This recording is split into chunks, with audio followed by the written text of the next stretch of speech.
আসসালামু আলাইকুম। অনার্স চতুর্থ বর্ষের মানিক বন্দ্যোপাধ্যায়ের একটি ছোট গল্প, ছোট বকুলপুরীর যাত্রী। গাড়িটি ঘণ্টাখানেক লেট করেছে।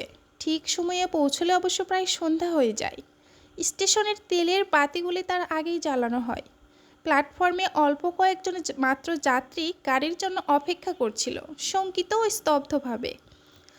আরও গভীর রাত্রের ট্রেনের জন্যও এই স্টেশনে সাধারণত আরও অনেক বেশি যাত্রী জড়ো হতে দেখা যায়। আজ একদল সিপাই প্ল্যাটফর্মে যাত্রীর অভাব পূর্ণ করেছে। গাড়ি দাঁড়ায় মিনিট দেড়েক। এই সময়টুকুর ব্যস্ততা এবং কলরব আজ স্টেশনে ঝিমানো মনে হয়। তারপর গাড়ি ছেড়ে যাবার 2-4 মিনিটের মধ্যেই অদ্ভুতভাবে স্টেশন এলাকা যাত্রীশূন্য হয়ে ছমছমিয়ে আসে। গাড়ি থেকে যারা নেমেছে তারা কোনো দিক না তাকিয়ে তাড়াতাড়ি গেটে টিকিট দিয়ে পথে নেমে যায়। এত লোকে যে টিকিট কাটে এবং সদর গেটে টিকিট দাখিল করে স্টেশন ছাড়ে, এও এক অসাধারণ ব্যাপার বটে। চারিদিকে এক নজর তাকালেই টের পাওয়া যায় যে বাড়ির টান আজ সকলের হঠাৎ বেড়ে যায়নি। স্টেশন এলাকা ছেড়ে তফাৎ হবার তাগিদেই যাত্রীদের এত তাড়া। পথে নেমেও কেউ দাঁড়ায় না। স্টেশনের লাগাও তেরেস্তার মোড় 2-3টি দোকানে মাত্র আলো জ্বলছে, বাকিগুলি বন্ধ। চায়ের দোকানের আলোটা সবচেয়ে উজ্জ্বল। সাধারণত এ সময় দোকানটা লোকে প্রায় ভরা থাকে। আজ একরকম শূন্য পড়ে আছে। প্রকাণ্ড বাঁধানো বটগাছের তলায় 2জন চাষি কিছু তরিতরকারি সাজিয়ে বসে আছে। কিন্তু ভেন্ডি বেগুনের দরটা জিজ্ঞেস করার কৌতূহল যেন আজ কারও নেই। স্টেশনের বাতির মতোই মিটমিট করে দিবাকরের চোখ। সে এদিক ওদিক তাকায়। চোখের পলকে পলকে তার জানা চেনা স্টেশনটি যেভাবে যাত্রীশূন্য হয়ে যেতে থাকে, সেটা যেন ম্যাজিকের মতো ঠেকে গেছে তার কাছে। একদল সশস্ত্র সিপাইয়ের দখলে স্টেশনের চেহারা যে অভিনব হয়েছে, এটা তার খাপ ছাড়া লাগে না। এই দৃশ্য দেখার অভ্যাস আছে। কাল এখানে যে ব্যাপারটা ঘটে গেছে তার বিবরণ সে গাড়িতে শুনেছে। এই রকম দৃশ্য সে প্রত্যাশা করেছিল। দেখলি ব্যাপার? বাচ্চাটিকে বুকে চেপে আন্না চাপা গলায় বলে, দেখবো আবার কি হাঙ্গামা হয়েছে? পাহারা বসেছে না তো কি থিয়েটার হবে? হাবার মতো দাঁড়িয়ে থেকোনি, যাই চলো। বিড়ি সিগারেট টানতে টানতে কজন বাবু মতো লোক একান্ত বেপরোয়া ভঙ্গিতে দাঁড়িয়ে তাচ্ছিল্যের সঙ্গে যাত্রীদের লক্ষ্য করছিল। নামধারও জিজ্ঞেস করছিল 2-1 জনকে। স্টেশন যাত্রীশূন্য হয়ে আসায় এতক্ষণে দিবাকরদের দিকে তাদের নজর পড়ে। মাঝবয়সী বেটে লোকটি মুখ বাঁকিয়ে বলে, চাষাভুষো বাজে লোক, যেতে দাও। তার খদ্দর পরা ছোকরা বয়সী সঙ্গীটি পান রাঙা মুখ আরও 2টো পান পুড়ে চিবুতে চিবুতে আন্নার দিকে চেয়ে থাকে। আচমকা প্যাচ করে পিক ফেলে হাত উঁচিয়ে আঙ্গুল ঠেড়ে দিবাকরকে কাছে ডাকে, এই শোনো।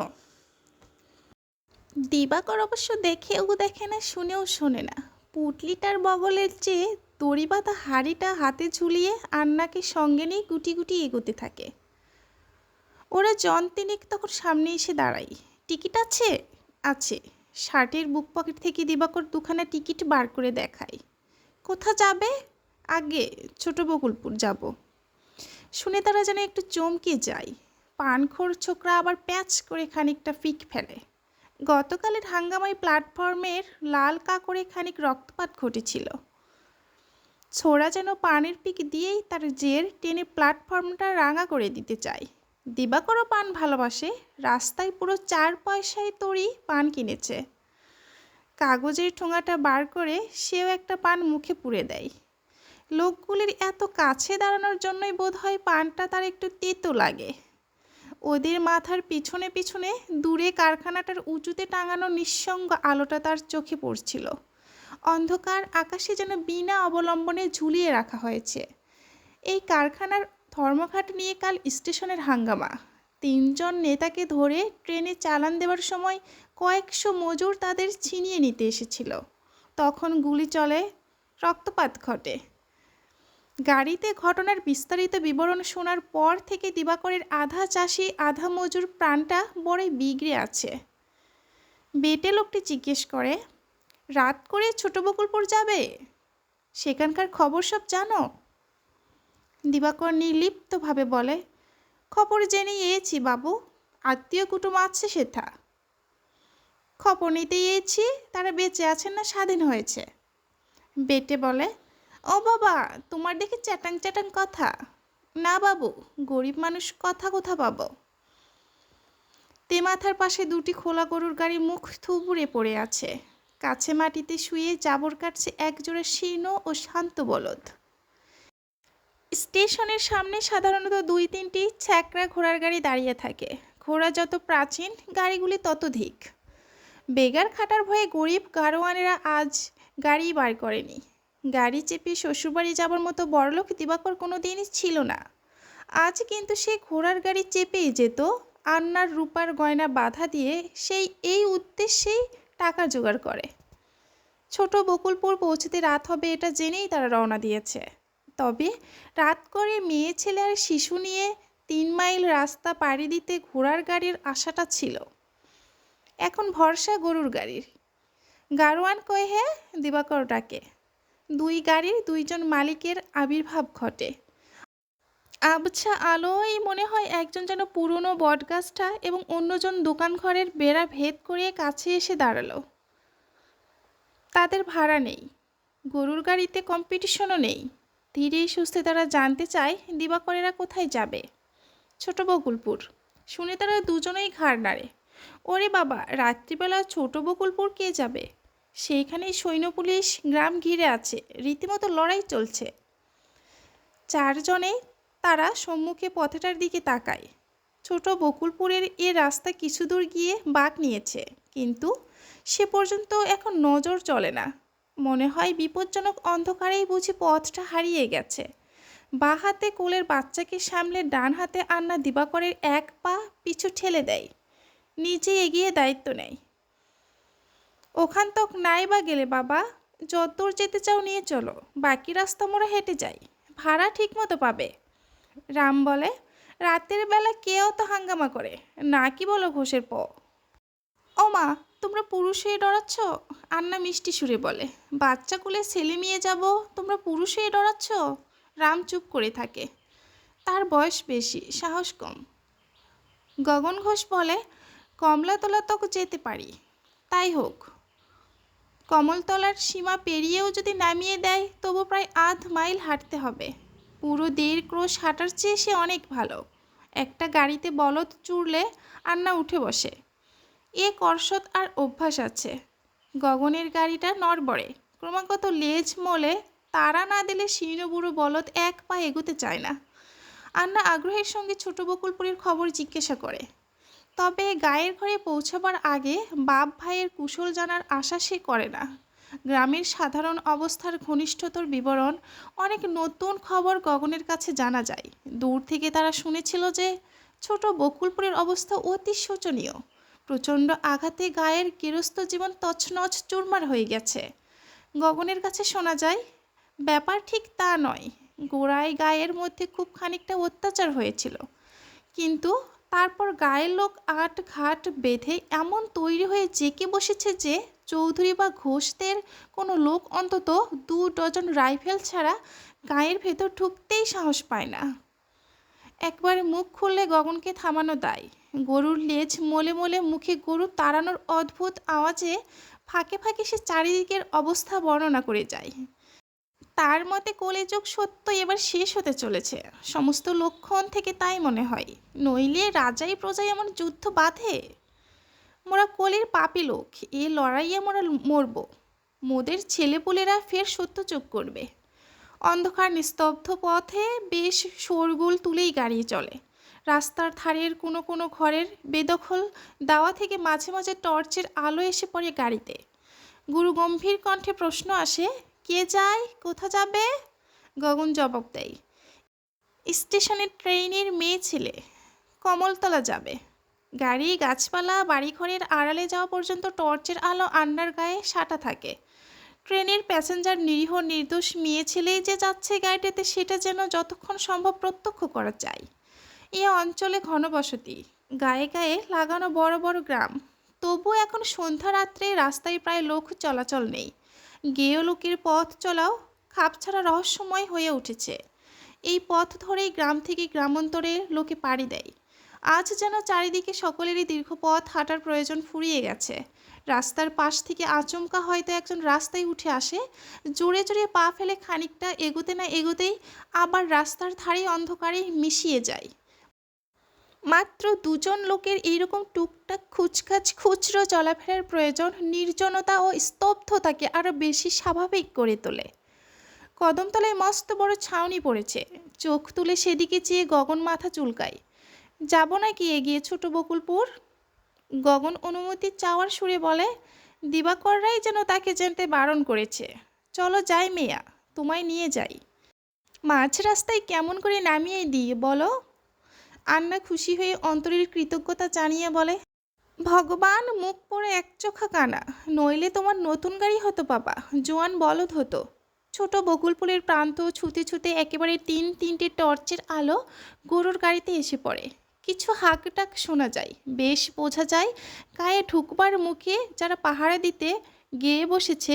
বিদ্রোহী গ্রামটিতে বাইরের জগৎ থেকে বিচ্ছিন্ন করে রাখতে অসময়ে গগনের গরুর গাড়ির আবির্ভাবে তাদের মতো খানিকটা সানন্দ উত্তেজনার সঞ্চার হয়েছে।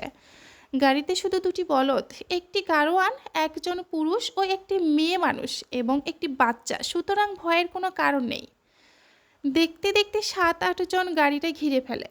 টুপিটা ঠিক করে বসাতে বসাতে মাঝবয়সী মোটা লোকটি, সেই বোধ হয় বেসরকারি দলপতি, গম্ভীর গলায় বলে, কোথা থেকে আসছো? গগন বলে, স্টেশনের ট্রেন গাড়ির প্যাসেঞ্জারি। আজ্ঞা। শাট আপ, তোকে কে জিজ্ঞেস করেছে? তোমার নাম?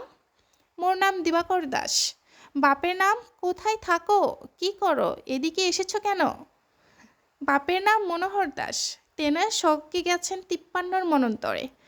রোগ ব্যারাম কিছু নয়, উপোস দিয়ে মৃত্যু। হাওড়ায় থাকি। ঘনশ্যাম বেটেনট কারখানায় মজুর খাটি। এদিকে হাঙ্গামা শুনলাম, বউ কাঁদতে লাগলো যে তার বাপ ভাইয়ে মরেছে না বেঁচে রয়েছে। তাই ভাবলাম কি যে কারখানার ধর্মঘট 2-10 দিনে মেটার নয়, যা দিনকাল, বউকে নিয়ে দেখে আসি শ্বশুরবাড়ির ব্যাপার কি। সবিনয়ে স্পষ্ট সরল ভাষায় দিবাকর তাদের আগমনের কারণ ও বিবরণ দাখিল করে।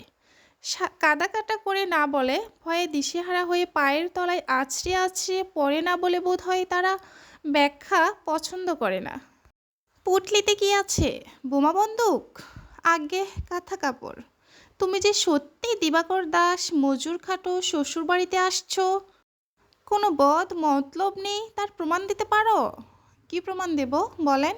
সাক্ষী প্রমাণ তো সাথে আনিনি। 16-17 বছরের স্বেচ্ছাসেবক ফর্সা ছেলেটি খিলখিলিয়ে হেসে ওঠে। দীর্ঘ থলথলে চেহারার পৌরবয়সী লোকটির থমকে বিষম খেয়ে থেমে যায়, কাশতে কাশতে বেদম হয়ে পড়ে। আন্না বলে, গায়ের চাষাপাড়ার 10টা লোক ডেকে পাঠাও না, বাবুরা মোকে 2-4 জন চিনিবেই। গায়ের মেয়ে আমি, সে তো চিনবে, না চিনলেও চিনবে। যাদের সঙ্গে যোগসাজশ, তাদের যদি না চিনবে তো কাদের চিনবে? আন্না দিবাকরের কানে কানে বলে, গায়ের লোক ডাকতে ডরাচ্ছে জানো? দীর্ঘ থলথলে লোকটি আঙুল চেঁচিয়ে বলে, এই কানে কানে কি কথা হচ্ছে? চুপি চুপি শালা পরামর্শ চলবে না, খবরদার। গায়ে যাওয়া কি বারণ বাবু? 144 রটিয়েছ? দিবাকর প্রশ্ন করে। কদম ছাটা চুল লম্বাটে মাথা পাঞ্জাবি গায়ে বয়াটে চেহারার ছেঁড়াটা বলে, বারণ কেন? বারণ নেই। তোমরা কে, কি মতলবে এসেছ জানা গেলেই যেতে দেওয়া হবে। ওসব যাতে জানা যায় তার একটা বিহিত করো বাবুরা। চুপ, তামাশা হচ্ছে না? ধমকানির চোটে দিবাকরেরা চুপ হয়ে যায়। বাচ্চাটা কোকিয়ে কেঁদে উঠে প্রতিবাদ জানায়। ওদের দিকে পিছন ফিরে বসে ছেলেকে শান্ত করতে করতে আন্না তাদের মন্তব্য ও পরামর্শ শোনে। আচমকা গরুর গাড়ি চেপে হাজির হয়ে তারা যে গুরুতর ও জটিল পরিস্থিতির সৃষ্টি করেছে তা নিয়ে মানুষগুলি রীতিমতো বিব্রত ও বেশ খানিকটা বিভ্রান্ত হয়ে পড়েছে। সঙ্গের জিনিস, বেশভূষা, চেহারা দেখে আর কথাবার্তা শুনে সত্যি সত্যি টের পাবার জো নেই যে এরা সত্যিকারের নিরীহ সাধারণ গোবেচারি চাষামজুর, মাঘ ভাতার ছাড়া অন্য কিছু নয়। কিন্তু সেটাই হয়ে দাঁড়িয়েছে দারুণ সন্দেহের কারণ।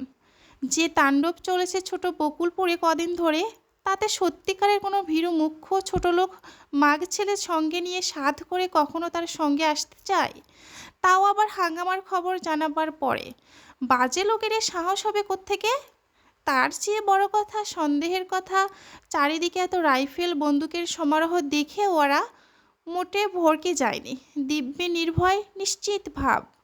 একজন নিচু গলায় বলে, নিশ্চয়ই কোনো ডেঞ্জারাস লোক ছদ্মবেশে এসেছে। দীর্ঘ থলথলে লোকটি হুকুম দেয়, এই জিনিসপত্র নিয়ে নামো। তার মুখের কথা খসতে না খসতে দুজনে দিবাকরকে টেনে ধরে নামিয়ে দেয়। উৎসাহ অথবা উত্তেজনায় অতি সহ্যে একজনের হাত থেকে পড়ে গিয়ে মুখপাতা মাটির হাঁড়িটা ভেঙে যায়। ছড়িয়ে পড়ে আধ হাঁড়ি জল, আর তাতে কিলবিল করে গোটা 6 শিং মাছ। দিবাকর গুসা করে বলে, দিলে তো বাবুরা, গরিবের পথ্যির দফা মেরে দিলে তো। রুগী বউটা এখন খাবে কি? বলি, ওহে দিবাকর দাস, একজন গম্ভীর মুখে বলে, কারখানায় খেটে খাও বললে না? কুলি মজুরের বউরা কবে থেকে শিং মাছের ঝোল খাচ্ছে? হ্যাঁ, 5-6 টাকা শিং মাছের সের। শিং মাছ খাওয়া মোদের বারণ আছে নাকি বাবু? এ ফোড়নের অপমানে ক্রুব্ধ হয়ে সে গর্জন করে ওঠে, শাট আপ বেয়াদব। পোটলাটা খুলে তন্ন তন্ন করে খোঁজা হয়। তাতে একটা অঘটন ঘটে যায়। আন্নার বাচ্চাটা রাস্তায় একবার পায়খানা করেছে। নোংরা ন্যাকড়া দলা পাকিয়ে আন্না পুটলির মধ্যে রেখেছিল। খাটতে যাওয়ায় অনুসন্ধানের হাতে ময়লা লেগে যায়। গন্ধে ও স্পর্শে রাগ চড়ে যাওয়ায় বেহিসাবের মতো পুটলি তাতে সে বল শুট করার মতো লাথি মেরে বসে। ফলে কাদার মতো তরল পদার্থ খানিকটা তার পায়েও লেগে যায়। ছিটকে বন্দুকের পায়ে একটু আধটু লেগে যায়। গাড়িতে বিছানো বিচালি তুলে ছেঁড়া বস্তাটার ভাঁজ খুলে খোঁচার ওপর গগন আর দিবাকরের গা খোঁড়া হয়। দিবাকরের শার্টের পকেট থেকে বার হয় পানের মোড়কটা। বাহ, সাজা পান, দে তো একটা।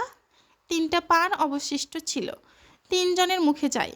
পান চিবোতে চিবোতে একজন লণ্ঠনের আলোয় পান মোড়া ছাপানো কাগজটার দিকে এক নজর তাকিয়েই যেন বিদ্যুতিক শক খেয়ে চমকে ওঠে।